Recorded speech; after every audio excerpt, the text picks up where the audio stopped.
দেখো আমরা বেরিয়ে পড়েছি বিয়ে বাড়ির উদ্দেশ্যে। এখন বাজছে 6:45।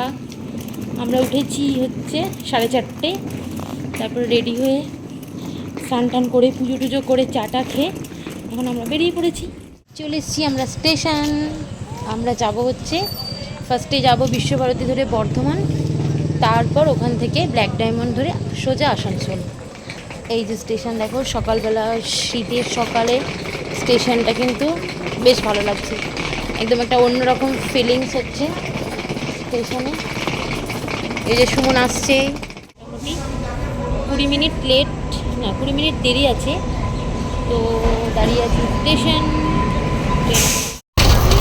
তো চলে এসেছিলাম আমরা হচ্ছে বর্ধমান স্টেশন, ওয়েট করছিলাম কারণ হচ্ছে ব্ল্যাক ডায়মন্ড 20 মিনিটস লেট ছিল।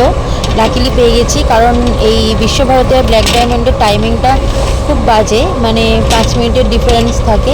বাট এখন যেহেতু কাজ হচ্ছে তার জন্য ব্ল্যাক ডায়মন্ডটা একটু লেটে এসছে। তো আমরা চাটা খেয়ে নিয়েছি, টাইমও পেয়েছি। চলো এবার ট্রেনে ওঠা যাক।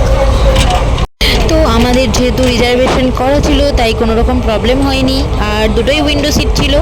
তো চলো, ব্ল্যাক ডায়মন্ড ছেড়েও দিয়েছে আর যাচ্ছি আমরা নিয়ামতপুর। আর আমার এই বিয়েবাড়ির ব্লগ দেখতে কেউ মিস করো না, সবাই পেজটা অবশ্যই ফলো করো, লাইক করো, শেয়ার করো। বাই।